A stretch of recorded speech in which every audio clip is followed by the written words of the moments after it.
আপনারা দেখতে পাচ্ছেন যে এই যে ড্রেন পরিষ্কার পরিচ্ছন্ন হচ্ছে। কেউ ড্রেনের মধ্যে ময়লা ফেলবেন না, কেউ ড্রেনের মধ্যে ময়লা ফেলবেন না, কারণ ময়লা একটা জায়গায় জমা করে রাখবেন, পৌরসভা এসে এই ময়লা নিয়ে যাবে। ওয়ালাইকুম আসসালাম। কেউ ময়লা ড্রেনের মধ্যে ফেলবেন না। যদি কেউ ময়লা ড্রেনের মধ্যে ফেলেন আর ড্রেন জাম হয়ে যায় তাহলে দুর্গন্ধ ছড়ায় যাবে এবং মশার উপদ্রব হবে এবং পরিবেশ নষ্ট হবে। যার কারণে কেউই ময়লা ড্রেনে ফেলবেন না, একটা জায়গায় রাখবেন। সেই ক্ষেত্রে পৌরসভা এসে ময়লা নিয়ে যাবে। এটা আজকে 2 দিন কাজ করতেছে। আমরাও পানি যেখানে জলবদ্ধ আছে সেই জলবদ্ধতা দূর করতেছি।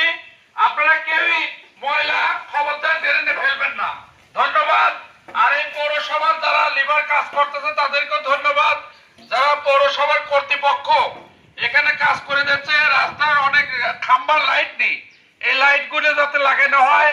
এবং এই যে লিভাররা আমার কাছে বলতেছে মাত্র 350 টাকা হাজিরি। এই 350 টাকা তাদের পেট চলে না, 500 টাকা হাজিরি করা ভালো। এই শোনেন, এদিকে দেখেন, এদিকে দেখেন, আপনার এই ড্রেনের কত হাজিরি পান?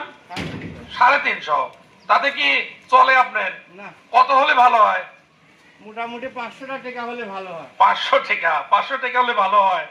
তাহলে আপনারা এই মাইকের মাধ্যমে, এই ভিডিওর মাধ্যমে যারা কর্তৃপক্ষ আছে তাদের দৃষ্টি আকর্ষণ করছে। ধন্যবাদ। আর কেউ ময়লা খবরদার ড্রেনে ফেলবেন না। ধন্যবাদ।